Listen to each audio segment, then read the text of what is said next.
Okay, आपल्या आपण अभ्यासाकडे जाऊया.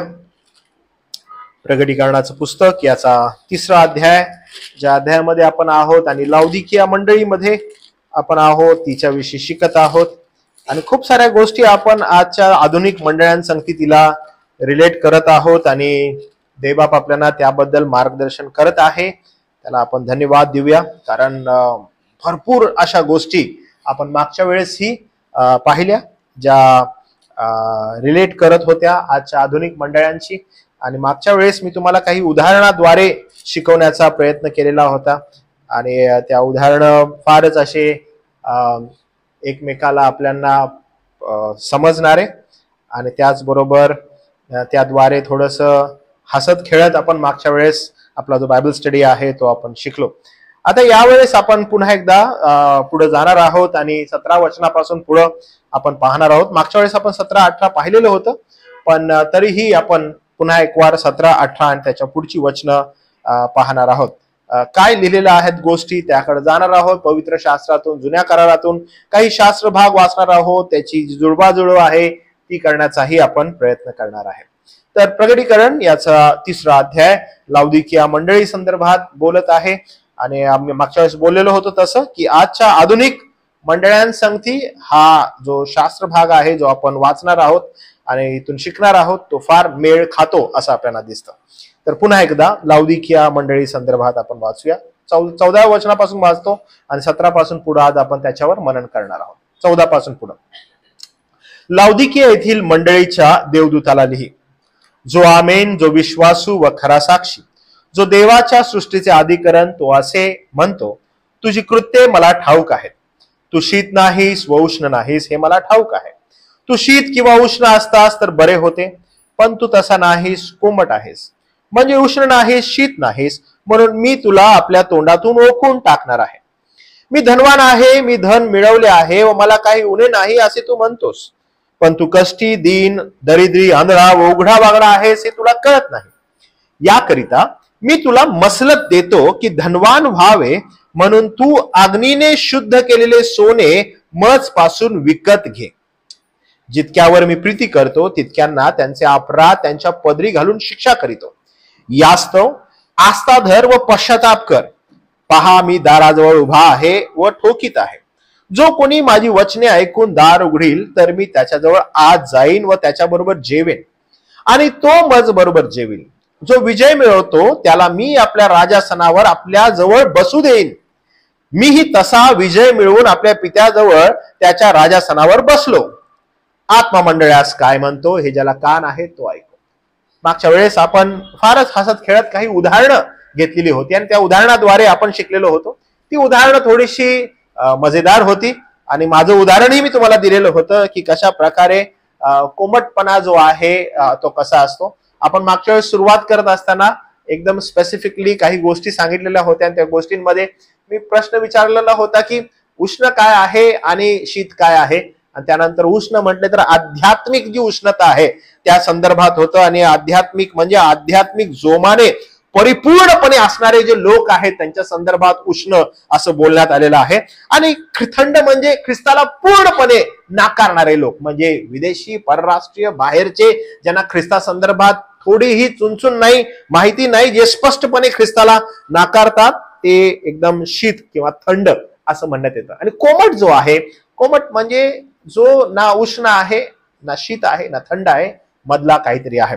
आणि मग मी तुम्हाला सांगितलं की आजच्या आधुनिक मंडळ्या खूप साऱ्या आणि खूप सारे लोक जे आहेत ते कोमटपणानं भरलेले आपल्याला दिसत आहेत. आणि हा कोमटपणा काही साधा सुद्धा कोमटपणा नाही, तर ठकवतायत, फसवतायत, मुखवटे घालून येत आहेत.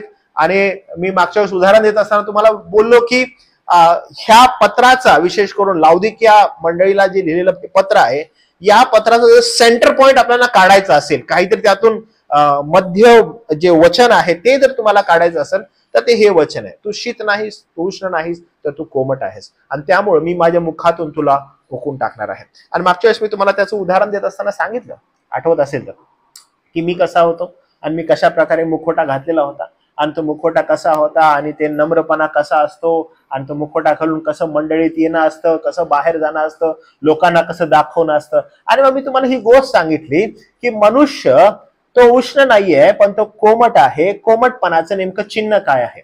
चिन्ह हे आहे की मनुष्य जो ख्रिस्ती स्वतःला म्हणून घेत आहे तो सगळं काही ख्रिस्तीपणासारखं करत आहे. जे काही लिहिलेलं आहे त्याप्रमाणे वागत आहे, पण त्यानं तो मुखवटा घातलेला आहे. आणि जो कोणी मुखवटा घालून मंडळीमध्ये येत आहे, बसत आहे, एकमेकांना भेटत आहे, पण त्याचा अल्टिमेटली जो उद्देश आहे तो उद्देश ख्रिस्ताला गौरव देणं नाही, तर स्वतःला काहीतरी घडवणं, काहीतरी त्याच्यामध्ये भेळमिसळ करणं आणि मग स्वतःला कसं प्रदर्शित करता येईल, तो त्याचा एकमेव दृष्टिकोन असतो. आणि तो व्यक्ती कसा आहे? कोमट आहे. म्हणजे ख्रिस्ती म्हणाल्या ख्रिस्तीपणाला ज्या काही आवश्यक असणाऱ्या बाबी आहेत त्या त्याचमध्ये आहेत. त्यानं त्या ग्रहण केलेल्या आहेत, त्यानं त्या स्वीकारलेल्या आहेत आणि त्याप्रमाणे तो जीवन जगत आहे. उदाहरणामध्ये जर आपण म्हणालो की बाबा रे तू बायबल वाचतोस का? तर तो म्हणेल हो मी वाचतो. तू चर्चला जातोस का? हो मी जातो. अरे तू गाणी गातोस का? हो मी गातो. अरे तुला पवित्र शास्त्रामधल्या काही आज्ञा माहित आहेत का? हो मला माहित आहेत. अरे तुमच्या चर्चमध्ये प्रोग्राम मध्ये तू हरियाणाने भाग घेतोस का? हो मी घेतो. म्हणजे तो अल्टिमेटली ज्या काही ख्रिस्तीपणाला साजेशा गोष्टी त्या सर्व करत आहे, पण तो उष्ण नाहीये, तर तो कोमट आहे. म्हणजे जर त्याला आपण विचारलं की बायबलचं हे वचन मला तुला माहित आहे का? मला माहित आहे, मी ते बोलू शकतो. तुला पाठ आहे का योहान 3:16? हो मला पाठ आहे. म्हणजे एव्हरीथिंग तो त्या साच्यात बसणार आहे, सगळ्या साच्यामध्ये बसणार आहे, पण तो कोमट आहे. म्हणजे ख्रिस्तीपणाला साजेशा सर्व गोष्टी त्याचमध्ये आहेत, पण तो कोमट आहे. मग मी मागच्या वेळेस तुम्हाला प्रश्न विचारला की मग आपण कसं ओळखायचं की एखादा व्यक्ती किंवा XYZ जो पाळक आहे तो कसा आहे? उष्ण आहे. XYZ जो व्यक्तिमत्व आहे ते उष्ण आहे. तुम्हाला आठवतं येशू ख्रिस्त कसा ओळखतो? लाउदिकिया मंडळीला आठवतं मागच्या वेळेचा संदेश? येशू ख्रिस्त कसा ओळखतो त्यांना? नाही, पण तिथे एक शब्द लिहिलाय. काय म्हणतो? मी तुझी कृत्ये जाणतो. काय म्हणतो तो? मी तुझी कृत्ये जाणतो. इथून सुरुवात होते. सुरुवात कशी आहे बघा परत एकदा. 15व वचन. तेव्हा तुझी कृत्ये मला ठाऊक आहेत. तो काय कशी सुरुवात करतो? तुझी कृत्ये मला ठाऊक आहेत. म्हणजे जे काही मुखवटे तू घातलेले आहेस, ते सगळे मी जाणतो. आणि ते कसे निघतात? तुझ्या कृत्यांवरून. तुझ्या कशावरून निघतात? कृत्यांवरून. मी तुम्हाला ना एक फार अद्भुत असं एक चित्र उभं करतो बघा, आणि मग तुम्ही समजून घ्या मी हे का बोलत आहे किंवा कशाबद्दल बोलत आहे. अल्टिमेटली म्हणजे जर समजा हे तुम्हाला उदाहरण फार आवडेल. ओके, समजा मी आजारी आहे. ओके, मी खूप आजारी आहे आणि मला समजा मला निमोनिया झालेला आहे. ओके, अजून मोठ्या आजाराकडे मी गेलो असतो, पण तुमच्यातल्या काही जणांना वाईट वाटेल की एवढा मोठा आजार घ्यायची काय गरज आहे. पण समजा मला निमोनिया झालेला आहे, तर तुम्हाला काय वाटतं मला कुणाची गरज आहे? Very good. मला कुणाची गरज आहे? मला डॉक्टरांची गरज आहे. ओके, तर मी समजा मला निमोनिया झालेला आहे म्हणून मी कुणाकडे गेलो? डॉक्टरांकडे गेलो. आणि डॉक्टरांनी मग मला औषधं दिली, मला उपचार केले वगैरे एव्हरीथिंग. ओके, पण तो काय आहे? तो डॉक्टर आहे आणि त्याच्याकडे मी गेलेलो आहे. त्यानं मला सांगितलं की हो तुम्हाला निमोनिया झालेला आहे असं मला कळत आहे, ही औषधं घ्या आणि तुम्ही घरी या. मी आलो घरी आणि ती औषधं मी घेतली. 1 दिवस घेतली, 2 दिवस घेतली, 3 दिवस घेतली, बरा होत नाहीये. मी काय वाटतं का होत नाहीये? परत जावं.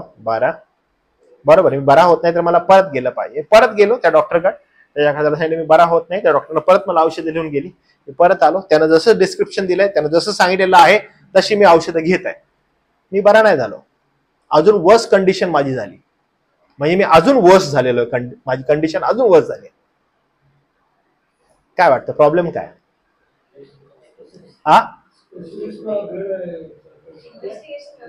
इन्व्हेस्टिगेशन बरोबर झाली नाहीये. का वाटतं का झाली नाही इन्व्हेस्टिगेशन बरोबर? हा, काय नाही गेलो, मी योग्य डॉक्टरकडे जायला पाहिजे. मला न्यूमोनिया झालाय. ओके, तर एकदा मला आठवतं आम्ही पुण्याला गेलेलो होतो आणि प्रीता आजारी पडलेली. तर तिथे एक डॉक्टर होता आणि तिथे एक व्यक्ती होता आणि त्याला मी म्हटलं की आमचा एक फॅमिली डॉक्टर आहे कॉलनीमध्ये, आम्ही तिकडे जायचं. आणि मग त्यानं ते म्हटलं की कोण आहे डॉक्टर तो, तर त्याची ट्रीटमेंट म्हटलं तिला चालू आहे, त्याला एक्सपिरियन्स आहे. तर त्यानं असं फक्त ती ट्रीटमेंट बघितली. साधा माणूस होता. हे लिहिलंय, मी तुम्हाला इथून सांगतो, तो BHMS डॉक्टर आहे. पुण्यामधून तो बोलतो. हा कोण आहे? हा BHMS डॉक्टर आहे. तुम्हाला स्पेशलिस्ट कडे जायला पाहिजे. तो काय म्हटला, MBBS आणि त्यात पण MD असायला पाहिजे त्याच्याकडे. म्हणजे कुणाकडे जायला पाहिजे तुम्ही? एका स्पेशलिस्ट MD कडे जायला. कारण का? ते मोस्ट क्वालिफाईड आहेत आणि ते तुमचं योग्य काय करतील, इलाज करतील. Got it? बरोबर आहे. इथपर्यंत तुम्हाला समजलं की मी बरा का होत नाहीये. ओके, आता अजून एक उदाहरण देतो, म्हणजे त्या मुद्द्याकडे मला येतं. दुसरं उदाहरण, जर समजा मला जायचं आहे USA ला, अमेरिकेला मला जायचं आहे. ओके, आणि मग मी गेलो आणि आपलं छत्रपती शिवाजी टर्मिनस जे आहे तिथे गेलो आणि प्लेनमध्ये बसलो. आणि मी एरोप्लेन म्हणजे आपल्या एअरपोर्टवर गेलोय. ओके, सगळं क्लिअरन्स वगैरे केलेलं आहे, आतमध्ये गेलेलो आहे. आणि मग मला त्यांनी त्या प्लेनमध्ये जाऊन बसा, आणि मी त्या प्लेनमध्ये बसलेलो आहे. आता समजा मी US ला जात नाहीये, प्रॉब्लेम काय असेल? ओके, मी आतमध्ये गेलो, मी एअरपोर्टवर गेलो, आतमध्ये पण गेलो. आता त्या ठिकाणी प्लेन्स लागले, त्या एका प्लेनमध्ये मी जाऊन बसलेलो आहे, पण मी US ला नाही जाते. माझी इच्छा आहे मी US ला जावं, पण मी US ला जात नाहीये. काय वाटतं, का गेलो नाही? मी दुसऱ्याच प्लेनमध्ये बसलेलो आहे, माझ्याकडे विजा नाहीये, मी US ला जाऊ शकत नाही. म्हणजे एक राईट रिझन मला हवाय, एक हातामध्ये काहीतरी. Got it? मला माहित असायला पाहिजे की मी एक्झॅक्ट कुठं जात आहे. बरोबर आहे, एक्झॅक्ट माहित असायला पाहिजे. आणि मग मला होत नाहीये, म्हणजे मी डॉक्टरकडे गेलो, माझी ट्रीटमेंट बरोबर होत नाही, पण मी गेलोय कुणाकडे? डॉक्टरकडे गेलो का? DR समोर आहे का त्याच्या? हो आहे. मग त्यांना मला डिस्क्रिप्शन लिहून दिलेलं आहे का? ऍब्सोल्युटली लिहून दिलेलं आहे. म्हणजे सगळं प्रॉपर होत आहे का माझ्या संगती? एकदम बरोबर आहे. कोण मला डॉक्टरकडे जाऊन आला का? म्हटलं येस. त्यानं डिस्क्रिप्शन लिहिलं का? हो येस. औषध दिली, घेतलीस का? त्यानं दिलं, हो घेतलेली आहे. सगळं केलेलं आहे. कुठे चाललाय? US ला जात आहे. बरं, एअरपोर्टला गेलास का? हो गेलो. प्लेन मध्ये बसलास का? हो बसलो. पण पोहोचला का नाही? अरे काहीतरी गोंधळ झालाय माझा.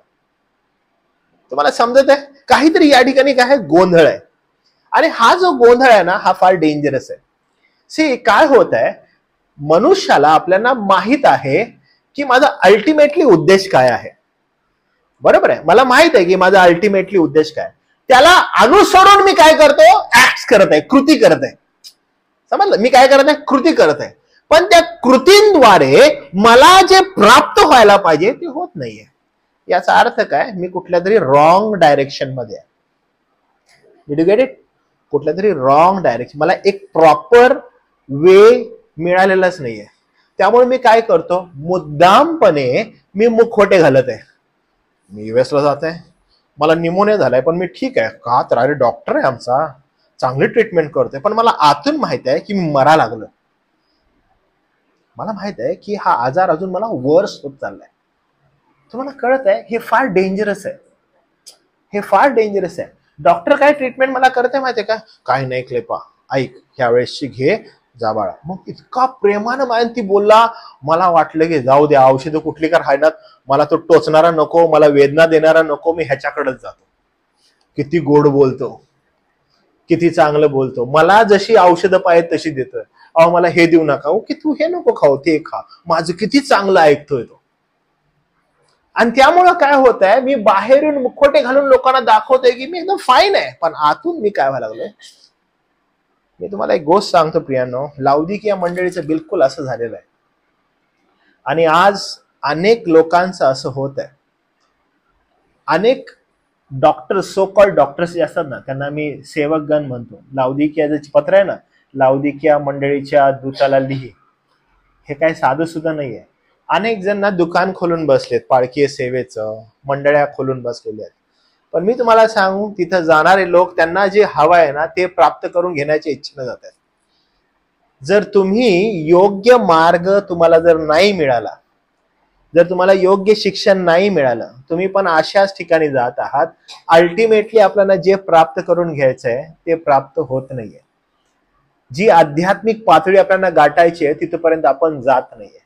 मग काय होत आहे, मुख खोटे घालून बसलो. काय मग कसं चाललंय? Church is very good, people are very nice, they are very humble, they are very good. आम्ही खूप चांगलं त्या ठिकाणी जात आहे. आणि आध्यात्मिक जीवनाच्या प्रौढतेबद्दल जर विचारायला गेलं, झिरो, लिटरली झिरो, काहीच नाही. काय डॉक्टरकडे गेलेला का? हो. काय चर्चकडे जाता का? हो. Every Sunday. काय कुठला प्रोग्राम? आम्ही सगळे प्रोग्राम करतो. आमचा बायबल स्टडी पण आहे. सगळं एकदम परफेक्ट चालू आहे. पण ज्या आउटकम यायला पाहिजे तोच नाहीये. आध्यात्मिक प्रौढते संदर्भात प्रश्नचिन्ह आहे. फार कठीण आहे.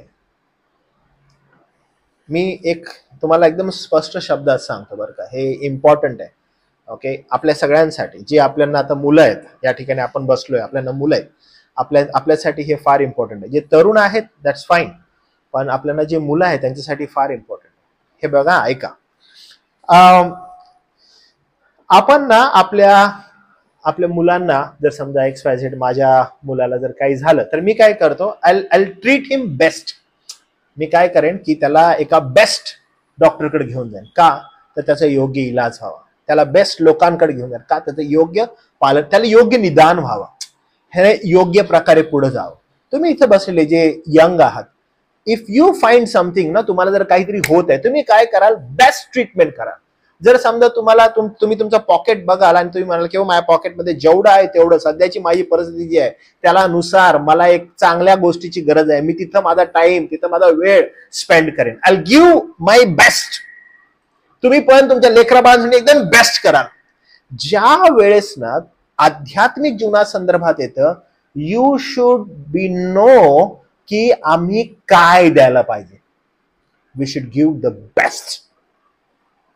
मी तुम्हाला परत सांगतो, आपल्या लेकराला झालंय निमोनिया आणि आपण त्याला BHMS वाल्याकडे नेतोय, कर रे बाबा ट्रीटमेंट, भेट ह्याला.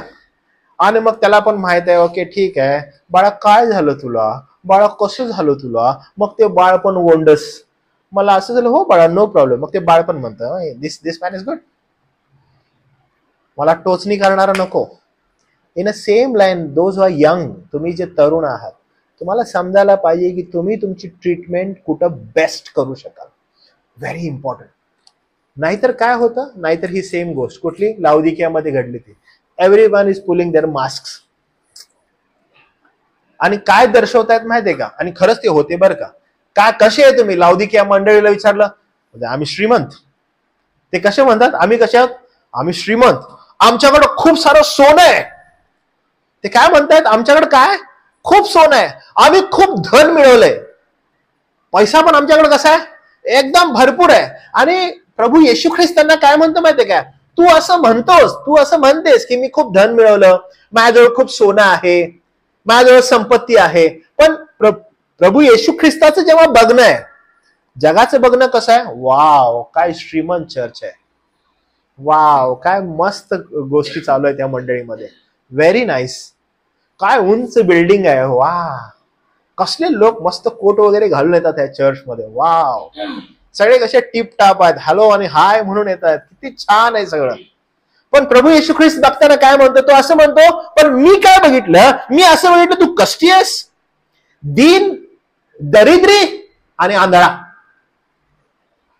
त्याला काय वाटत नाही, how he is very nice, every activity. काय मग चर्च कसं आहे, आम्ही एव्हरी संडेला जात आहे, आम्ही संदेश ऐकत आहे, आम्ही बायबल रिडिंग करत आहे, जे काही ख्रिस्तीपणाला साजेचं आहे ना ते आम्ही सगळं करायला लागलो. असं तुम्हाला वाटत आहे की तुम्ही योग्य ठिकाणी जात आहात, योग्य गोष्टी करत आहात, पण प्रभू येशू ख्रिस्त म्हणत आहे, but when I see you, तिथं ना इथे कष्टी लिहिलंय ना, त्यानंतर दीन लिहिलंय, त्याचं योग्य ट्रान्सलेशन काय माहितीये का, भिकारी. आपण सोफिस्टिकेटेड वाचायला आपल्याला वाटतं, ओ दीन, बर का, दीन म्हणजे कसं ना, गरीब सारखं नाही, भिकारी. समजलं काय येतो, म्हणजे कष्टी, आणि मी तुम्हाला कसं बघितलं, भिकारी, दरिद्री आणि आंधळे, नग्न. अहो इतकी विचित्र परिस्थिती. का बरं? कारण त्यांना असं वाटतंय की दे आर ट्रीटिंग देमसेल्फ वेल. त्यांना असं वाटत आहे की आम्ही चांगलं करायला लागलोय, आम्ही एकदम चांगले आहोत, आमच्याकडे धन आहे, आमच्याकडे पैसा आहे, म्हणजे आम्ही एकदम आशीर्वादित, ब्लेस्ड. तुम्हाला माहित आहे आजकाल लोकांना हा शब्द खूप आवडतो. आपण त्यांना विचारा ना, hello hello sir, hello pastor, how are you? I am blessed. तुम्ही कधी ऐकले कसं, कसे आहे तुम्ही? ब्लेस्ड. ते असं नाही म्हणत गुड म्हणतो, आम्ही ब्लेस्ड. का ब्लेस्ड? कारण आम्ही ब्लेस्ड आहोत. आधुनिक जीवनामध्ये ज्या काही गरजा आहेत त्या आम्हाला देवानं पुरवलेल्या आहेत. म्हणून असं बोलू नका तुम्ही कशा, म्हणा आम्ही आशीर्वादित आहोत. आणि आपण शास्त्रात बघतो खरा आशीर्वाद हा कोणता आहे, खरा आशीर्वाद कशाला म्हटलेला आहे, त्यापासून काही मैल दूर असणारे लोक आपण पाहत आहे. आणि मग या वचनामध्ये पुढे असं लिहिलं बघा 17, मी धनवान आहे, मी धन मिळवले आहे, मला काही उणे नाही असे तू म्हणतोस, पण तू कष्टी, दीन, दरिद्री, उघडा, आंधळा, हे तुला कळत नाही, म्हणजे हे तुला समजत नाही. आता तो काय म्हणतो बघा, आता जसं ग्रॅमॅटिकल आपण वाचतो हे समजेल बघा. म्हणतो असा तू आहेस. जर समजा मनुष्याला या गोष्टींसंदर्भात पश्चाताप होतो की हो प्रभू, आम्ही या ठिकाणी चुकत आहे, आम्ही या ठिकाणी पाप करत आहे, आम्ही या ठिकाणी रॉंग आहोत, तर त्या ठिकाणी पटकरून म्हटलंय, याकरिता मी तुला मसलत देतो. कोण बोलत आहे? खुद्द प्रभू येशू ख्रिस्त. तो म्हणत आहे याकरिता मी तुला आता मसलत देतो. तुला मसलत काय देतो? की तू धनवान व्हावे. आता कसं धनवान व्हावे? जगाच्या दृष्टिकोनातून की आध्यात्मिक दृष्टिकोनातून? तर आध्यात्मिक दृष्टिकोनातून. हे फार इम्पॉर्टंट आहे. आज जगाचा प्रवाह देवाकडे जात असताना धन ही जी गोष्ट आहे ना, ही आध्यात्मिक गोष्टींसंदर्भात बोलण्यात आली आहे. पण जग आज काय म्हणत आहे? जग धन म्हटल्यावर पैसा, नोकरी, मोठं घर, गाडी, बंगला, जमीन, सोनं, या गोष्टींना धन संबोधतं जग. पण ज्यावेळेस आपण ख्रिस्ताकडे येतो तो म्हणतो तू धनवान व्हायला. तुला धनवान व्हायचंय का? तुला पैसा हवा आहे का? कसला पैसा? तो म्हणतो आध्यात्मिकतेचा. आध्यात्मिकते संदर्भात श्रीमंत व्हायचं आहे का तुला? हा पैसा नाही बरं का जो जगामध्ये बोलला जातो. तो म्हणतो मी तुला मसलत देतो की तू धनवान व्हावे, म्हणून तू अग्नीने शुद्ध केलेले सोने मज पासून विकत घे. काय केलेलं? अग्नीनं शुद्ध केलेलं सोनं. नीतिसूत्रे याचा 9वा अध्याय आणि 19वा वचन जर कोणाला मिळाला तर कृपा करून पट करून वाचा बरं का. नीतिसूत्रे 8वा अध्याय आणि 19वा वचन.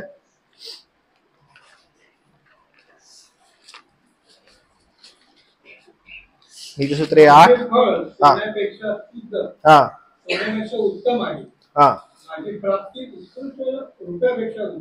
माझे फळ हे कसं आहे? सोन्यापेक्षा कसं आहे? अरे बघितलं तुम्ही. आता वरचं बघा कोणतं सोनं आहे ते बघा. संपत्ती व मान, टिकणारे धन व न्याय हे कुणाच्या हाती आहेत? माझ्या हाती आहेत. हे काय? माझे फळ सोन्यापेक्षा, शुद्ध सोन्यापेक्षा उत्तम आहे. माझी प्राप्ती उत्कृष्ट रूपापेक्षा उत्तम आहे. म्हणजे हे जे माझ्याकडून आहे ना ते फार वेगळं आहे. त्याची तुलना तू करू शकत नाही या जगातील सोन्याबरोबर. जे मी तुला सांगू इच्छित आहे तिथपर्यंत तू येऊ शकत नाहीयेस. हे फार इम्पॉर्टंट आहे. मत्तेकृष्ण वर्तमान 13वा अध्याय आणि 44वा वचन. 13वा अध्याय आणि 44वा वचन.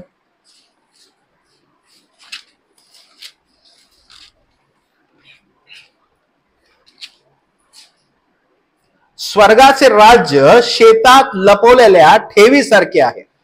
ती कोणा एका मनुष्याला सापडल्यावर ती त्याने लपवून ठेवली आणि आनंदामुळे जाऊन त्याने आपले सर्वस्व विकले, मग ते शेत खरेदी केले. जेव्हा एखाद्याला खरं धन काय, खरी संपत्ती काय ही जर समजली ना, he can do anything. He can do anything. या ठिकाणी किती सुंदर लिहिलंय बघा. असं म्हटलेलं आहे की स्वर्गाचं राज्य, ज्या ज्या सोन्याविषयी, ज्या सार्वकालिकतेविषयी प्रभू येशू ख्रिस्त बोलत आहे, तुला धनवान व्हायचंय मी तुला मसलत देतो. तुला धनवान व्हायचंय मी तुला मसलत देतो. प्रियानो, जस्ट थोड्या वेळेसाठी विचार केला, जगाच्या दृष्टिकोनातून आशीर्वादित व्यक्तिमत्व किंवा कुटुंब, जगाच्या दृष्टिकोनातून आशीर्वादित व्यक्तिमत्व, जग बर का, ख्रिस्तीपणा नाही. पुन्हा मुखवटे घालून मी बोलत नाहीये किंवा मुखवटे घाललेल्या लोकांविषयी नाही म्हणत आहे. तर जगाच्या दृष्टिकोनातून आशीर्वादित कुटुंब किंवा व्यक्तिमत्व कसं आहे? जो जगाच्या दृष्टिकोनातून सक्सेसफुल आहे. म्हणजे त्याच्याकडे घर असायला पाहिजे, त्याच्याकडे गाडी असायला पाहिजे, त्याकडे नोकरी असायला पाहिजे, त्याच्याकडे त्याचं लग्न झालेलं असायला पाहिजे, त्याला मुलं बाळ असायला पाहिजे, आणि सगळं कसं सुखात चालू आहे. जगाच्या दृष्टिकोनातून काय? आशीर्वादित कुटुंब. पण प्रभू काय म्हणत आहे या ठिकाणी? प्रभू म्हणतो की लाउदिकिया, तुला असं वाटतं की तू खूप धन मिळवलं, तू खूप संपत्ती आहे असं तुला वाटत आहे, पण मी तुला मसलत देतो की तू धनवान व्हावं म्हणून माझ्याकडून सोनं विकत घे. आता हे इम्पॉर्टंट आहे. प्रभू येशू ख्रिस्त याविषयी ऑलरेडी बोललाय. काय म्हणत आहे की बघ, एक मनुष्य जो आहे त्याला स्वर्गाचे राज्य कसं आहे, तर स्वर्गाचं राज्य कसं आहे, तर एका शेतात लपवलेल्या ठेवीसारखं आहे. काय होतं की एका माणसाला समजलं की शेतामध्ये एक ठेव लपवलेली आहे, ते धन त्याला मिळालं. अरे बापरे, ते धन त्याला मिळालं. मग त्यानं काय केलं? आता ते धन त्या शेतामध्ये आहे, मग मी काय करायला पाहिजे? मला आता ते शेतच विकत घ्यायला पाहिजे. मग ते धन मला मिळावं, ती ठेव मला मिळावी, म्हणून ह्यानं जाऊन काय केलं? ह्यानं ह्याचं होतं नव्हतं सगळं विकलं. ह्यानं काय केलं? ह्याचं होतं नव्हतं सगळं घरदार विकलं, आणि त्यानं काय मिळवलं? ते शेत. प्रभू येशू ख्रिस्त मसलत देत आहे की जर तुम्हाला माझ्याकडून असणारं जर धन हवंय, तर मी तुम्हाला मसलत देतो की सोनं माझ्याकडून विकत घे. अग्नीद्वारे, म्हणजे कसं आहे, अग्नीनं शुद्ध केलेलं सोनं माझ्याकडून विकत घे, प्रभूकडून विकत घे. आणि त्यासाठी काय एक्सटेंड पर्यंत जावं लागेल? तो म्हणत आहे की अख्खं शेत विकत घ्यायचंय त्याला. त्यानं काय केलं? अख्खं घरदार त्याचं विकलं. आणि काय प्राप्त करून घ्यायचंय? ते शेत. मी तुम्हाला सांगितलं, मला निमोनिया झालाय, थोडं अजून पुढे जाऊया आपण. मला कॅन्सर झालाय आणि मला काय हवंय? मला ट्रीटमेंट हवी आहे. आणि मला माहित आहे की एक XYZ डॉक्टर आहे, XYZ डॉक्टर आहे, तो कॅन्सरवर एकदम प्रॉम्प्ट ट्रीटमेंट करतो. आता मला त्याकडून औषध हवंय आणि त्या औषधाची किंमत भरघोस आहे, म्हणजे मी ती अफोर्ड नाही करू शकत. आणि त्यासाठी काय करावं लागेल? त्यासाठी मला माझं घरदार विकावं लागेल.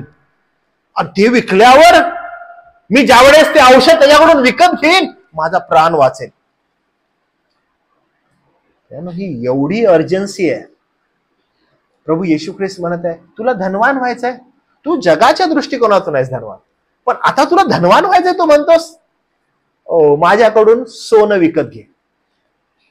आणि ते सोनं असं तसं नाही, त्याची तुलना कशा बरोबर आहे? स्वर्गाच्या राज्याबरोबर. म्हणून तुम्ही हे डिसाइड करायचंय, तुम्हाला हे समजलं पाहिजे, are we on the right path? आम्ही मरणाच्या दाढेवर आहे, आम्ही हळुवारपणे निघालेलो आहे. Are we on the right path? आम्ही योग्य मार्गावर आहोत का? आम्ही योग्य डॉक्टरकडे आहोत का? आमची ट्रीटमेंट योग्य चालू आहे का? आम्ही BHMS वाल्याकडे चालू आहे आणि तो म्हणतो ही गोळी घे, ती गोळी घे, असं कर. हो, तात्पुरतं बरं वाटतं बरं का बाळासाहेब साहेब, डोकं दुखा लागलं ना तर ती गोळी घेतली ना डॉक्टर साहेब तर बरं वाटत आहे आम्हाला. अंग दुखालं की ही तुम्ही गोळी दिली ही बरी वाटते, पण माझा जो मूळ आजार आहे, माझं मूळ निदान आहे, तेच होत नाहीये. आणि मला वाटत आहे की एव्हरीथिंग इज गुड. आणि मग तो लाउदिकिया मंडळीला म्हणत आहे की तुला धनवान व्हायचंय, तुला आरोग्य हवंय. डॉक्टर म्हणतो तुला आरोग्य हवंय, मी तुला देतो, माझ्याकडून अग्नीनं जे शुद्ध केलेलं सोनं आहे माझ्यापासून विकत घे. पुढे काय म्हटलंय बघा, तुझी लज्जास्पद नग्नता. बघितलं काय म्हटलंय? तुझी लज्जास्पद नग्नता दिसण्यात येऊ नये म्हणून नेसाव्या शुभ्र वस्त्र घे. मी तुला पवित्रतेमध्ये चालवणार आहे, पण सध्या तुला काय वाटत आहे की मी धनवान आहे, अरे म्हणून मी एकदम चांगल्या रीतीने माझे कपडे वगैरे घालून स्वतःला सुशोभित करून पुढे जात आहे. प्रभू ज्यावेळेस बघत आहे तो म्हणतो अरे तू तर मला नग्न दिसत आहेस. तुझी लज्जास्पद नग्नता. प्रभूची नजर जी आपल्यावर आहे तो डायरेक्टली तुमचा आणि माझं हृदय पारखतो. तो डायरेक्ट तुमचा आणि माझं हृदय पारखतो. आपल्याला असं कधी कधी वाटतं की अरे मी तर एवढी चांगली कृत्ये, एवढी चांगली कर्मे करत आहे आणि माझी कर्मे आणि माझ्या कर्मांद्वारे मी माझं तारण साध्य करून घेऊ शकतो, मी तारणामध्ये जाऊ शकतो, आणि म्हणून अनेक जण मुखवटे घालून असतात. करण्यामागे एक उद्देश असतो, करण्यामागे काही उद्देश असतात आणि त्या उद्देशाद्वारे मनुष्य कार्य करत असतो. त्याला असं वाटत असतं की हे केल्यानंतर प्रभू मला आशीर्वाद देईल, प्रभू माझ्याकडे पाहत आहे आणि तो गौरवी होत आहे. आणि त्याची इच्छा असते की जर समजा मी XYZ कुणाला काही मदत केली तर मग प्रभू मला काय करेल, मला जेव्हा गरज आहे तेव्हा प्रभू डायरेक्ट पुरवेल. विशेष करून धनासंदर्भात लाउदिकेला तेच वाटत होतं, कारण ती धनवान होती. तिला असं वाटायचं की आमच्याकडे भरपूर पैसे आहेत आणि आम्ही एकमेकाला दिले, कारण हा संपूर्णपणे जो लाउदिकेचं पत्र आहे हे नुसतं धनाविषय, धन आणि संपत्ती, धन आणि संपत्ती. आधुनिक मंडळ्या जर बघितल्या त्यांच्याकडे पण जर कोणती गोष्ट आहे, धन संपत्ती, आणि मग त्यांना वाटत की आम्ही दिल्यावर आमचं खूप चांगलं होईल, कारण देण्यामागचा उद्देश तो आहे. त्याच्याविषयी फार सुंदर रीतीनं यशायाचा ग्रंथ म्हणतो. तुम्ही माझ्या सांगते यशायाचा ग्रंथ मध्ये आपण जाऊया आणि ते वचन वाचू, कारण हे फार इम्पॉर्टंट वर्स आहे. हा मी आपल्या मंडळीमध्ये हा बोललेलो आहे, पण मी पुन्हा एकदा सांगतो. 64 यशया 64 64 and verse 6 पासून पुढे आपण वाचूया. ओके, 64:6 पासून पुढे. ओके, आता मी सगळं नाही वाचत, तर आपण फक्त 6 पासून वाचू, पण हे इम्पॉर्टंट आहे. ओके, काय लिहिलंय बघा. आम्ही सगळे अशुद्ध मनुष्यासारखे झालो आहोत, आमची सर्व धर्मकृत्ये, बघितलं काय झालेलं आहे की इस्रायल जे आहे ती सगळी धर्मकृत्ये करत आहे. अनेकांना असं वाटत असतं की आम्ही काय करत आहे, धर्मकृत्य करत आहे, एकदम चांगली धर्मकृत्य करत आहे. आणि प्रभू परमेश्वर या ठिकाणी असं म्हणत आहे की सगळे अशुद्ध मनुष्यासारखे झालेलो आहोत, आमची सर्व धर्मकृत्ये घाणेरड्या वस्त्रासारखी झालेली आहेत. म्हणजे जी काही धर्मकृत्य आहेत ती सर्व धर्मकृत्ये कशी काउंट होत आहेत, कशी बरं, इंग्लिश मध्ये काय लिहिलं, पॉल्युटेड. ओ नाही, सी मी तुम्हाला दाखवतो बघा इंग्लिश मध्ये प्रॉपरली त्याचा वर्स काय आहे. It's very terrible.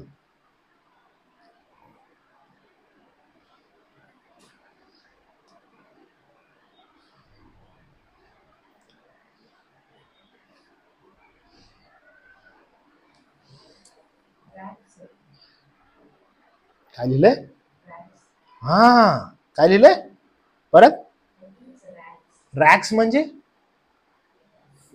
Filthy racks, म्हणजे फिल्थी रॅक्स म्हणजे माहिती आहे तुम्हाला काय, अतिशय मळकट. मी तुम्हाला त्याचं उदाहरण देतो, फिल्थी रॅक्स कशाला म्हणतात आणि त्या काळामध्ये हे फिल्थी रॅक्स कशाला म्हणायचे. पण मला तुम्हाला हे जे सांगायचं आहे हे काय इम्पॉर्टंट आहे या ठिकाणी, की ज्यावेळेस या ठिकाणी यशयामध्ये ही गोष्ट बोलण्यात येते, काय संदर्भात बोलण्यात येते, धर्मकृत्यांसंदर्भात, की आमची सर्व धर्मकृत्ये ती कशी आहेत, असं लिहिलं आहे की आमची घाणेरड्या वस्त्रासारखी. तुमच्या कुठल्या बायबलमध्ये लिहिलंय का फाटक्या चिंदी सारखे लिहिलंय कोणाच्या बायबलमध्ये? ओके, त्याचं अजून विस्तृत जे ट्रान्सलेशन आहे त्याच काय, फाटक्या चिंदी सारखे, चिंदी, फिल्दी रॅक्स. म्हणजे नेमकं काय बरं, तर ना ज्यावेळेस आपण ह्याला अजून डिग करतो ह्या वस्त्राला, तर स्त्रिया ज्यावेळेस मासिक पाळीला कपडा वापरायचे, तो जो कपडा मलिन व्हायचा, त्या मलिन झालेल्या कपड्याला असं संबोधलं जायचं की परमेश्वर देवा ज्या वेळेस पाहतो आपल्या धार्मिक कृत्यांकडे, त्याच्या नजरेतून ज्यावेळेस तो पाहतो, जर त्या माग करण्याचा दृष्टिकोन स्वगौरव आहे आणि स्वतःला काहीतरी हवा या दृष्टिकोनातून होत आहे, तर तो म्हणतो एका फाटक्या चिंदीप्रमाणे, घाणेरड्या वस्त्रासारखे आहेत. मी तुम्हाला वारंवार एवढं स्ट्रेच का करत आहे, कारण आधुनिक मंडळांमध्ये मुखवटा घातलेले असे अनेक लोक आहेत जे स्वतःला असं संबोधत आहेत की आमच्याकडे धन आहे, आमच्याकडे पैसा आहे, पण ते योग्य वळणावर नाहीयेत. त्यांना असं वाटत आहे की आम्ही आध्यात्मिकतेची कृत्य करत आहे. आम्हाला जर ख्रिस्ती संबोधलं तर हो, आम्ही बायबल वाचतो, आम्ही प्रार्थना करतो, आम्ही चर्चला जातो आणि आम्ही आमच्या लेकराबाळांना घेऊन जातो, पण आम्ही योग्य वळणावर आहोत का? आम्हाला ख्रिस्ती सिद्धांत आणि सिद्धांताची मूलतत्व माहित आहेत का? आम्ही त्या प्रौढतेपर्यंत जात आहे का? इथपर्यंत कोणालाच यायचं नाहीये. एव्हरीवन इज लाईक, नाही माझा विश्वास खूप साधा साधा आहे बरं का. यानो असा साधा सुद्धा विश्वास कुठं शास्त्रात दिसत नाही बरं का, की माझा एकदम साधा सरळ सोपा विश्वास आहे. नाही. ज्यावेळेस संत पॉल मंडळीला पत्र लिहितो, विशेष करून तिमोथ्याला पत्र लिहितो, त्यावेळेस तिमोथ्याला सांगतो की मंडळीला योग्य सिद्धांताचं शिक्षण दे. जर मंडळीला कोण वाचवू शकतं तर एकच गोष्ट आहे, ते म्हणजे सुशिक्षण. आणि सुशिक्षण जर नसेल तर मग प्रॉब्लेम हा असा आहे की प्रभू परमेश्वर असं म्हणतो, धर्म प्रत्येक घाणेरड्या वस्त्रासारखी आहेत. आम्ही सर्व पाल्याप्रमाणे वाळून गेलो आहोत. आमच्या अधर्माने आम्हास वाऱ्या वादळाप्रमाणे उडवून दिले आहे. तो म्हणतो तुझा धावा करणारा कोणी नाही. वरती जर बघितलं धर्मकृत्य तर होत आहेत, पण जे मेन हवं आहे त्याचा धावा करणं तेच नाहीये. मग तुझा धावा करणारा कोणी नाही, तुझा आश्रय करण्यासाठी कोणी स्वतःला जागृत करत नाही. अरे कोणच नाही प्रभू, कारण तू आपले मुख आम्हापासून लपवले आणि आमच्या अधर्माच्या योगाने तू आम्हास भस्म केलंय. अनेक लोक त्या मार्गात आहेत. लाउदिकियाला पण असं वाटत होतं की ती खूप छान आहे, ती खूप चांगली आहे, पण मी तुम्हाला सांगतो चाचपडून बघणं फार गरजेचं आहे. तो म्हणतो तुला असं वाटत आहे, पण मी ज्यावेळेस बघत आहे तू तर नग्न आहेस. तू कशी आहेस? तू नग्न आहेस. आता ख्रिसमस येणार आहे, प्रत्येक जण शॉपिंगला चालू झाला असेल. Sari, then dress, then shirt, then pant. Everyone is ready to buy. छानपैकी आणि ड्रेस कोड आणि वेगवेगळ्या गोष्टी. यामध्ये पाहत असताना काही चुकीचं नाहीये की आपण चांगले कपडे घालणं, छान छान नटणं, येणं मंडळीमध्ये, एकमेकांना हस्तांदोलन करणं, एकमेकाला सलाम बोलणं, व्हेरी नाईस, खूप चांगलं आहे. पण यामध्ये आपण जर मूळ विसरत आहे आणि आध्यात्मिकतेला हलकं स्थान देत आहे, काय एवढं थोडी असतं. चर्च आहे, चर्च असतं, बायबल स्टडी असतं, बायबल असतं. पण जर तुम्ही या गोष्टींसंदर्भात जागृत झाले नाही, हो तर आपली दुर्दशा आहे. खूप जागृत व्हायला पाहिजे की आपण काय अवलंबत आहोत, आपण कुठं स्टँड आहोत. अरे मृत्यूमध्ये आहोत आणि आम्ही चाललोय डॉक्टरकडे. डॉक्टर कसं काय, आम्हाला जरा औषध द्या, आम्हाला जशी हवेत तशी. There should be a way where I am going. आपण खूप जागृत असायला पाहिजे या गोष्टीविषयी. नाही तो असं म्हणतो बघा की तू शुभ्र वस्त्रे माझ्याकडून विकत घे. आणि कुणाकडे आहेत? माझ्याकडे आहेत. कोण देणार आहे? मी देणार आहे. आपण वारंवार चाचपडलं पाहिजे आपल्याला. खूप इम्पॉर्टंट आहे. इतकंच नाही तर तुझी दृष्टी यावी म्हणून डोळ्यात घालण्यास अंजन विकत घे. सगळं काय काय फुकट म्हणतोय का होतो? सगळं कसं म्हणजे काय आहे की जर खऱ्या आध्यात्मिक वळणावर मला चालायचंय, जर मला आध्यात्मिक वृद्धी प्राप्त करून घ्यायची आहे, त्याला काय मोजावी लागणार आहे? किंमत. त्याला काय मोजावी लागणार आहे? किंमत. आणि इट कॅन बी एनिथिंग. काही असू शकतं ते. आणि त्यामुळं काय नीडेड आहे? There should be a sacrifice. आध्यात्मिक प्रौढतेमध्ये चालण्यासाठी जर कोणती गोष्ट अपेक्षित आहे तर या जगाबरोबर तडजोड नव्हे तर या जगाच्या विरोधात उभं राहणं. आणि त्यासाठी जर काय मोजावी लागणार आहे तर ती आहे किंमत.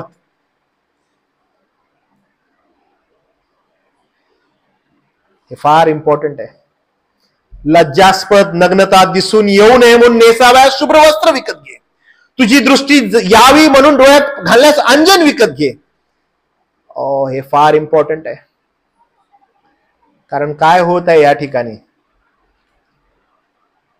आपण पाहिलेलं आहे की या लाउदिकिया या शहरामध्ये, जर हे शहर कशासाठी जास्त प्रसिद्ध होतं तर डोळ्यात घालणारा जो अंजन आहे ते अंजन एक्सपोर्ट व्हायचं इथून. आणि त्यांना वाटायचं की वाव, बघितलं का, आमच्या इथून अंजन जे आहे ज्याच्याद्वारे डोळा स्वच्छ आणि चांगला होतो, तसं तो मलम जो आहे तो काय करण्यात यायचा, एक्सपोर्ट करण्यात यायचा. आणि त्या ठिकाणी असं म्हटलेलं आहे की हे माझ्याकडून तू विकत घे, तुला असं वाटत आहे की तुझ्याकडे बेस्ट आहे, माझ्याकडून विकत घे. कष्ट आहे यासाठी, आध्यात्मिक प्रौढतेमध्ये चालण्यासाठी कष्ट आहे, त्रास आहे, पण हे सगळं कुणाकडे आहे, माझ्याकडे आहे. आणि मग प्रभू येशू ख्रिस्त उदाहरण देतो, एकाला स्वर्गाचं राज्य कशासारखं आहे, तर एका ठेवीसारखं आहे, शेतात लपवलं होतं. आता ते मिळवायचं आहे, मग कसं मिळणार मला, मी काय करायला पाहिजे, मला ते शेत विकत घ्यायचं आहे, माझ्याकडे काय, अहो घरदार आहे, विकलं. आणि मग मी काय केलं, मी ते शेत विकत घेतलं. तुम्हाला आठवतं, मी एकदा तुम्हाला मंडळीमध्ये आपल्या संगतीच घडलेली ही गोष्ट आहे. आपण ज्यावेळेस मागच्या वेळेस सेमिनार मध्ये होतो आणि कोशींना कोणीतरी प्रश्न विचारलेला की कोणता तरी प्रश्न होता चर्च विषयी, पास्टर कोशींना विचारलेला होता की चर्च जे आहे ते आमचं थोडंसं लांब आहे, तर आम्ही काय करावं. आणि मग पास्टर कोशी त्यांना असं म्हणाले की किती लांब तुमचं चर्च असणार आहे. मग त्यांनी त्यांच्या चर्चचं एक उदाहरण दिलं, पण त्याच्या अगोदर ते म्हणाले किती लांब तुमचं चर्च आहे घरापासून. तर ते म्हणाले की खूप लांब आहे, किती ट्रॅव्हल करावं लागतं, तर म्हणजे अराउंड 1 hour.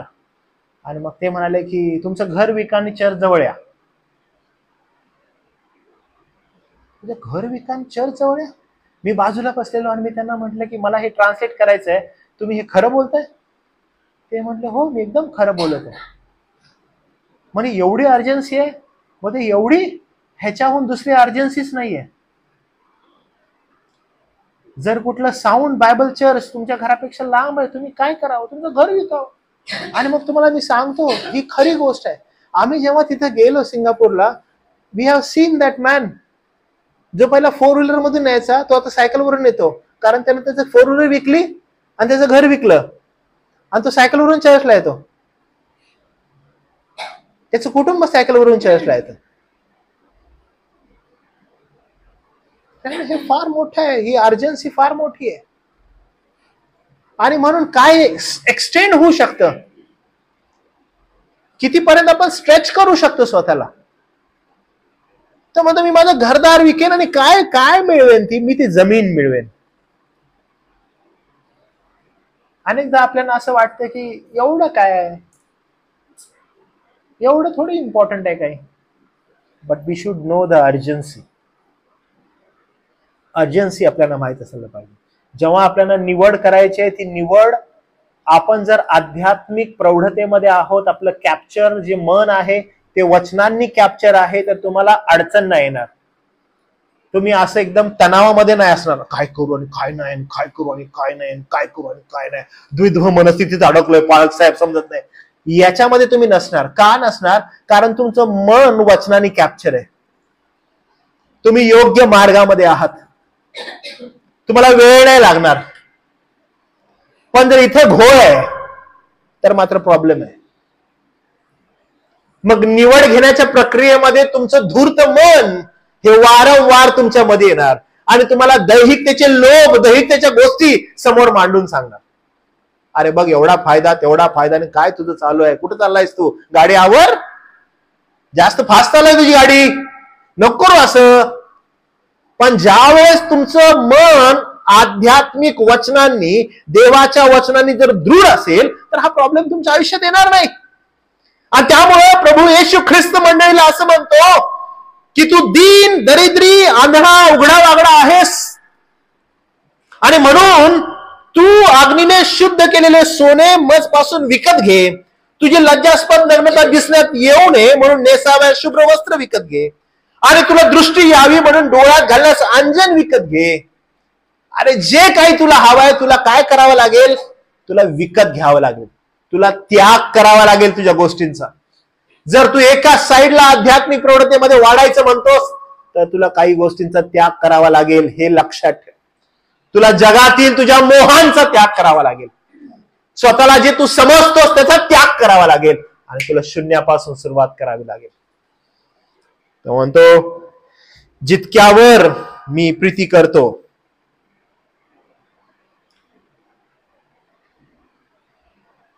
जितक्यावर मी प्रीती करतो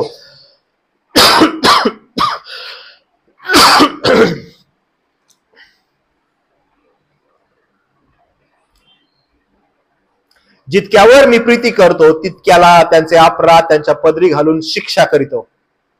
यास्तव आस्था धर व पश्चाताप कर. जर तू हा निर्णय घेतलेला आहेस, जर तू इथून पुढे जात आहेस, तर काय करायला पाहिजे? प्रीती करतोय मी, तुझ्यावर प्रीती करतो, मी काय करणार? मी तुला शिक्षा करणार. अनेकांना काय वाटत असतं माहितीये का, की ओ प्रभू मला शिक्षा करत आहे, प्रभू मला शिक्षा करत आहे, प्रभू मला शिक्षा करत आहे. आणि मग इच्छा काय असते प्रभूची माहित आहे? सी रीड दॅट वर्स केअरफुली. तिथं काय लिहिलेलं आहे बघा. जितक्यावर मी प्रीती करतो तितक्यास त्यांचे अपराध त्यांच्या पदरी घालून शिक्षा करीतो. यास्तव, इथंच विसरतो आपण. काय लिहिलेलं आहे? यास्तव आस्था धर आणि काय कर? हो, म्हणजे अल्टिमेटली उद्देश काय? आणि तुम्हाला माहिती इथं चुकतो आपण. अनेकांना काय वाटतं? शिक्षा करतो, शिक्षा करतो, प्रेम करतो, शिक्षा करतो. लिटरल एक्सपेक्टेशन काय? पश्चाताप, रिपेंटन्स. Means what? अरे पश्चाताप करायला पाहिजे. काय करायला पाहिजे? पश्चाताप करायला पाहिजे. आणि तोच नाही होत. आपण देव माझ्यावर प्रीती करतो, मला ना शिक्षा करत आहे, प्रीती करत आहे, शिक्षा करत आहे, प्रीती करत आहे. पण अल्टिमेटली काय हवंय? तुम्हाला माहिती आहे, मागच्या वेळेस मी एक उदाहरण दिलं तुम्हाला, की तुम्ही चालत आहात, ओके, चालत आहात आणि मग पुढे दगड आहे आणि तुम्ही दगडाला काय करता? लात मारता. दगडाला काय केली? लात मारली. तुम्ही कोण? अय्यो माझं डोकं खूप दुखा लागलंय. असं होतं? अय्यो मी दगडाला लात मारली, अरे डोक्यातूनच रक्त यायला लागले, बघितलं का? डेंजर झालं, डेंजर झालं, डेंजर झालं. असं होतंय? नाही. असं कधी होतं तुमच्या की तुम्ही चालताय चालताय चालताय आणि पायात दगड आला आणि तुमचा पाय लागला आणि तुम्ही काय म्हणता? अय्यो माझ्या डोक्यातून रक्त यायला लागलं, काय सांगू, माझा हातच तुटला बघा. नाही होत असं. Did get it? आपण काय करतो? जसं पायाला लागलं आपण काय करतो? लगेच पाय पकडतो. आपण काय करतो? लगेच पाय पकडला. हो माझ्या पायाला लागलं, काय करू? दवा पाणी करू की नाही करू? इन अ सेम वे मागच्या वेळेस मी तुम्हाला सांगितलं की एकदा का आपण पुढे जात आहोत आणि कोणत्या विषयाद्वारे देव तुम्हाला शासन करत आहे, तर तुम्हाला त्या गोष्टींसंदर्भात लगेच जाणीव व्हायला पाहिजे की मला पश्चातापरूपी देवाजवळ जायला पाहिजे. कारण या कारणास्तव मी अनेक माझे जे काही गोंधळ आहेत ना ते केलेले आहेत आणि यामधूनच देवा मला काय करत आहे? शासन करत आहे. त्यामुळे ज्या एखाद्या तुम्ही प्रॉब्लेम मध्ये आहात, अडचणीमध्ये आहात आणि तुम्हाला असं वाटतंय की काय सांगू, फार कठीण चालू आहे, मला होतच नाही, याचा अर्थ काय? की त्याला धरून, त्या गोष्टीला धरून तुम्ही अशा काही गोष्टी केलेल्या आहेत ज्या संदर्भात तुम्हाला देवबापाच्या चरणाजवळ येण्याशिवाय दुसरा पर्याय नाही. तुम्हाला गुडघ्यावर यावं लागेल, पश्चाताप करावा लागेल. कारण ज्यावर प्रभू प्रीती करतो त्याला तो काय करत आहे? शासन करतो. लाउदिकिया मंडळीला बिलकुल ती गोष्ट सांगत आहे की तुझ्यावर माझी प्रीती आहे, ओके, मी काय करणार आहे? तुला शासन करणार आहे. कशाबद्दल बरं? कारण तू पश्चाताप करावा. ज्याच्यावर प्रभू प्रीती नाही करत त्याला तो पश्चातापासाठी कशाला आणाल बरं? का आणेल त्याला पश्चातापाविषयी? ये बाबा पश्चाताप कर, बोलेल त्याला तो, माझी तुझ्यावर प्रीती नाहीये, पश्चाताप कर बरं का? नाही. पश्चाताप का असतो बरं? कारण तुझा नाश होऊ नये. पापाविषयी पश्चाताप का? कारण तुझा नाश होऊ नये. देव जर तुला शासन करत आहे याचा अर्थ काय? की तुझा नाश होऊ नये. तू त्या गोष्टीसंदर्भात पश्चाताप करावा. तू केलेला नाहीये अजून पश्चाताप, तुला पश्चाताप करायला पाहिजे, पण तू करत नाहीये. हे फार गरजेचं आहे. पश्चाताप ही फार इम्पॉर्टंट बाब आहे आध्यात्मिक जीवनाच्या प्रवासामध्ये. आणि प्रभूची इच्छा आहे की आपण पश्चाताप करावा. आणि मी तुम्हाला सांगितलं की तो पश्चाताप कसा असतो. प्रत्येक गोष्टींसंदर्भात, ज्या गोष्टींसंदर्भात सध्या आपण ती भोगत आहोत, आपल्याला त्रास होत आहे, प्रभू म्हणताय मी तुझ्यावर प्रीती करतो आणि त्यांचे अपराध त्यांच्या पदरी घालून त्यांना शिक्षा करीतो. म्हणजे काय होतं? त्या अपराधांची प्रभू जाणीव करून देतो. अपराधांची काय करतो? जाणीव करून देतो. आपल्याला आठवतो, हो प्रभू तू माझ्यावर प्रीती करत आहेस आणि मला अपराधांची माझ्या जाणीव होत आहे. मी तुम्हाला एक उदाहरण देतो. पवित्र शास्त्रात काय लिहिलंय की एखाद्याला पश्चाताप होतो म्हणजे नेमका काय, आपण वाचूया. ओके, माहिती चला बरं का. करिन्थरास याचं दुसरं पत्र, करिन्थरास याचं दुसरं पत्र आणि त्याचा 5वा अध्याय, 5वा नाही,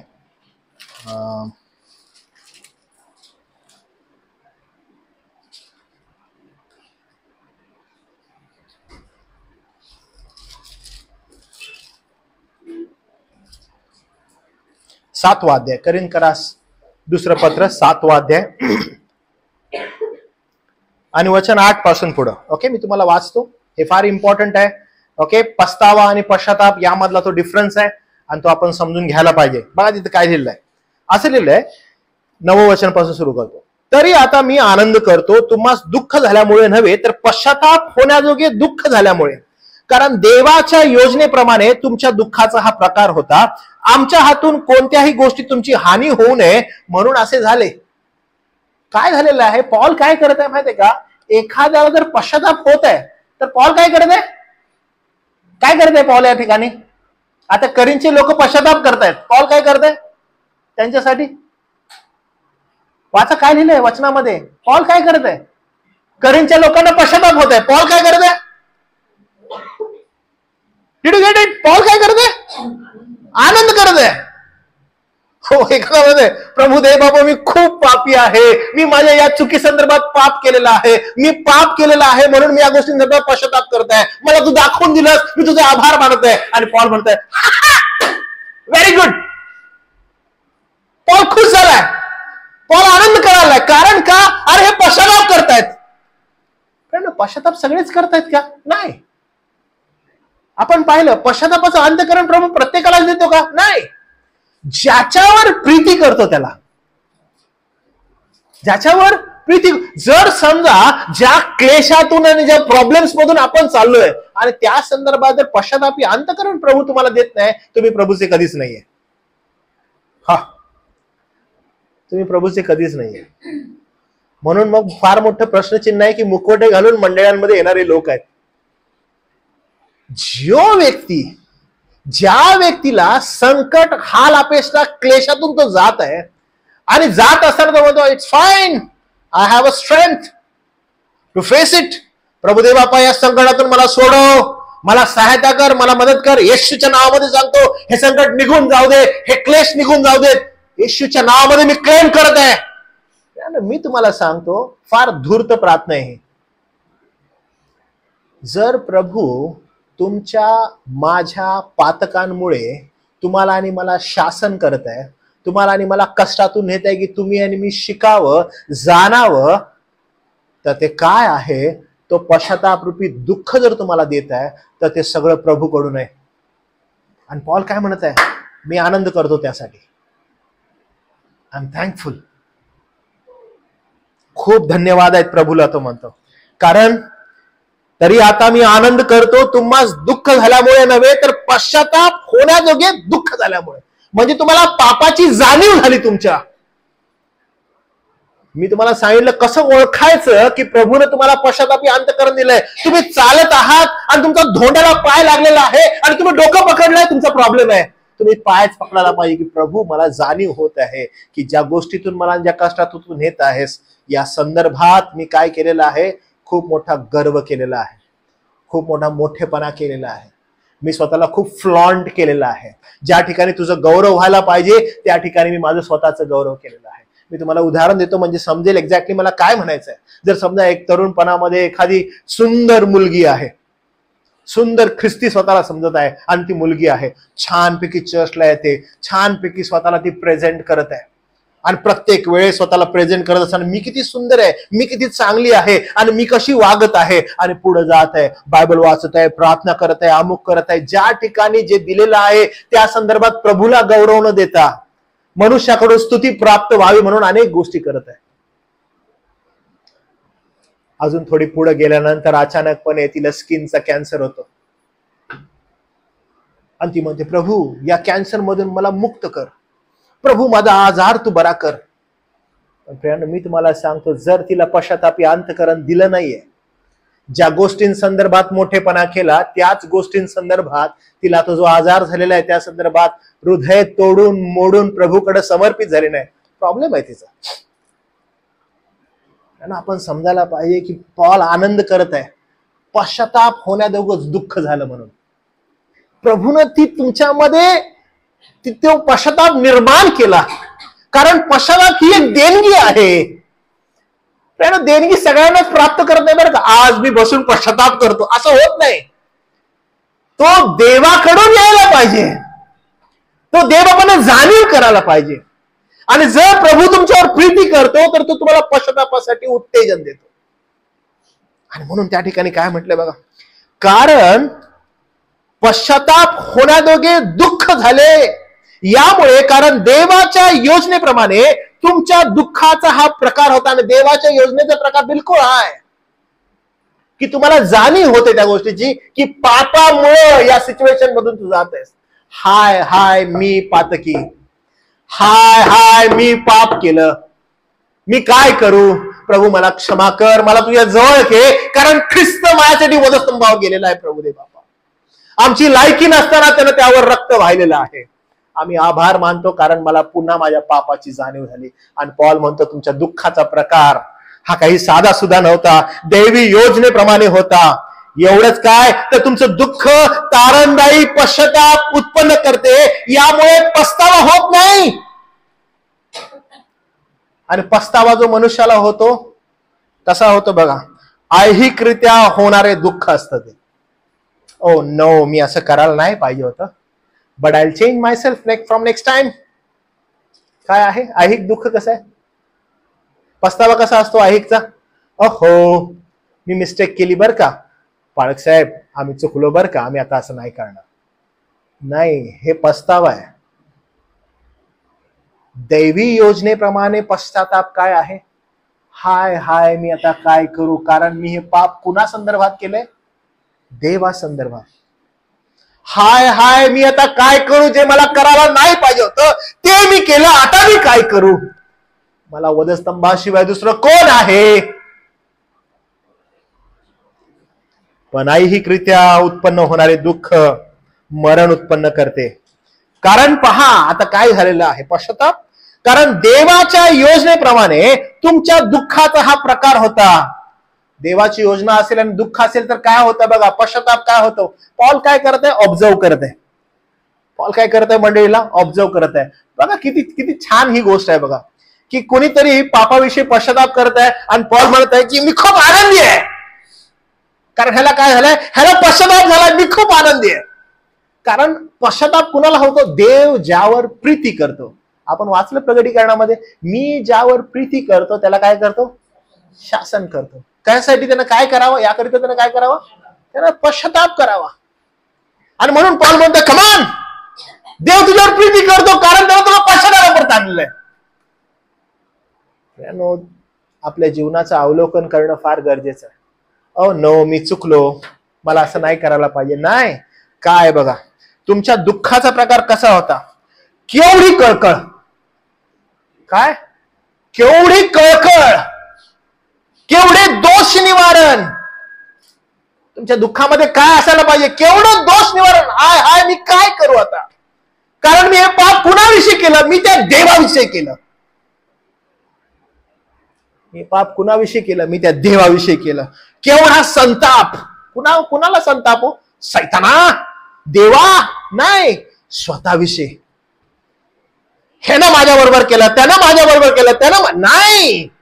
मी आज कुठे आहे? मी या सिच्युएशन मध्ये का आहे? मी यातून का जात आहे? हे प्रश्न कुणा संदर्भात आहेत? माझ्या संदर्भात, कारण मी या संदर्भात पाप केलेलं आहे. केवढं भय, केवढी उत्कंठा, केवढी आस्था, केवढी शिक्षा करण्याची बुद्धी ही उत्पन्न झाली. हे सगळं कुणाला माहितीये का? स्वतःला, दुसऱ्यांना नाही.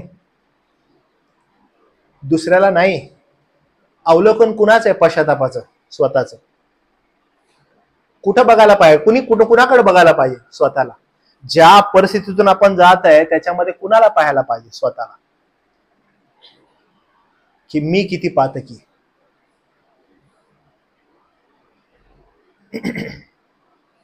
आणि मग काय झालं बघा, पॉल काय म्हणतो, या कामात तुम्ही सर्व प्रकारे निर्दोष आहात याचे प्रमाण तुम्ही पटवले. आणि हे फार इम्पॉर्टंट आहे, कारण मी तुम्हास लिहिले ते ज्याने अन्याय केला त्यासाठी नव्हे, तर ज्याचा अन्याय झाला त्यासाठीही नव्हे, तर आम्हाविषयी तुम्ही दाखवत आहात त्या कळकळीची जाणीव देवाच्या दिसण्यास तुम्हाला व्हावी म्हणून लिहिले. अहो, हे सगळं तुमच्या वैयक्तिक जीवनातून आम्हाला दिसलेलं आहे म्हणून आम्ही लिहिलेलं आहे.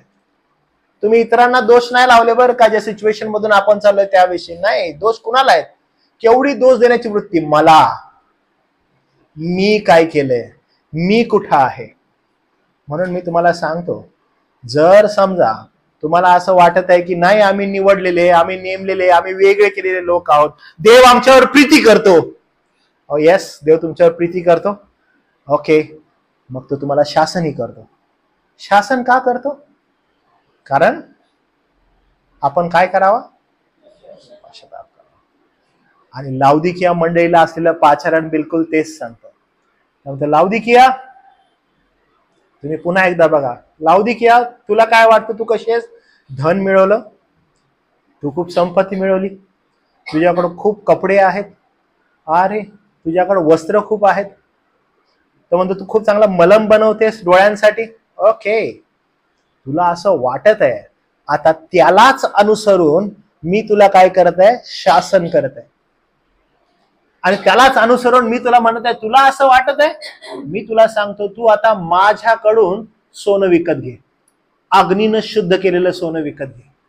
तुझी लज्जास्पद नग्नता झाकण्यात यावी म्हणून तू काय कर, माझ्यापासून पांढरं वस्त्र विकत घे. तुझ्या डोळ्यात घालायला अंजन माझ्याकडून विकत घे. काय कॉस्ट आहे त्याला?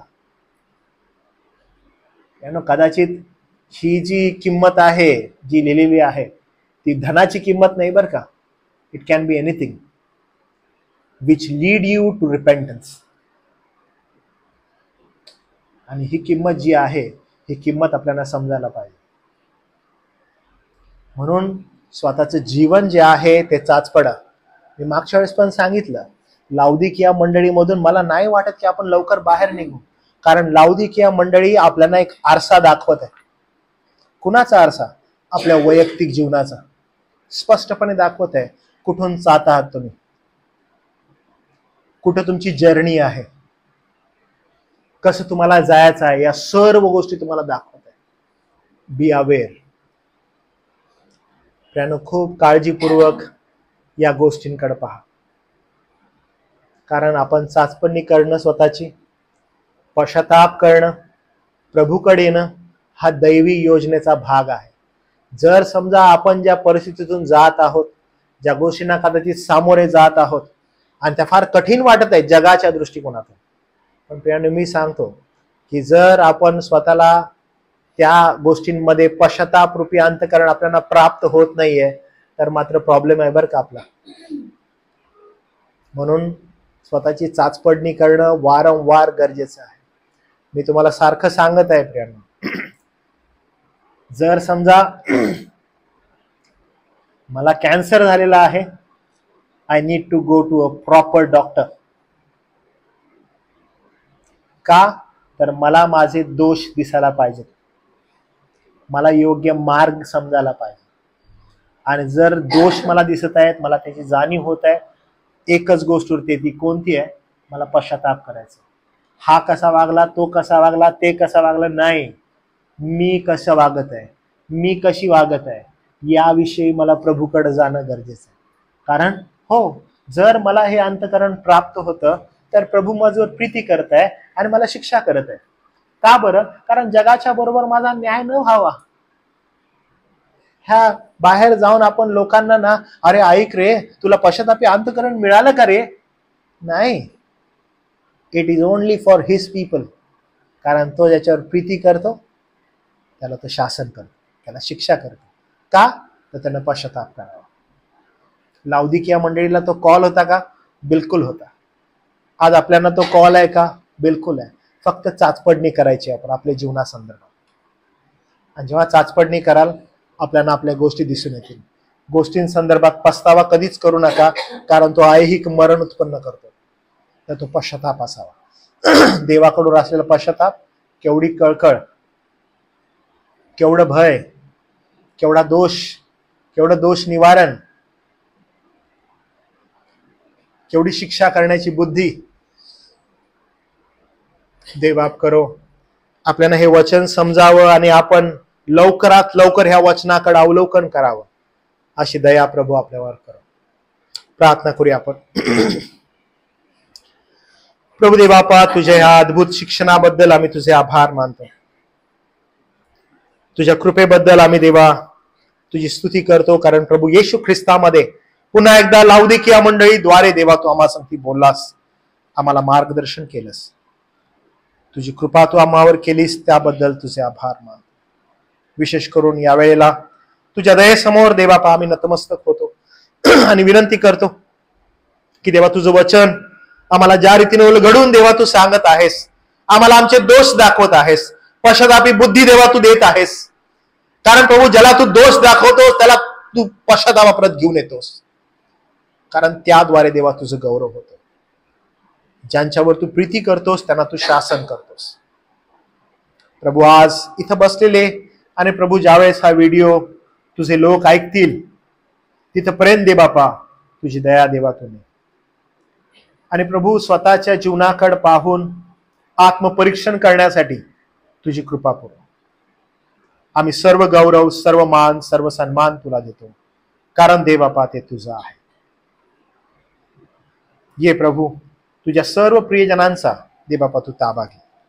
तुझ्या दयेसमोर नतमस्तक होत केलेली प्रार्थना तारणारा प्रभू येशू ख्रिस्त याच्या नावात केली म्हणून देवा तू ऐक. आमेन.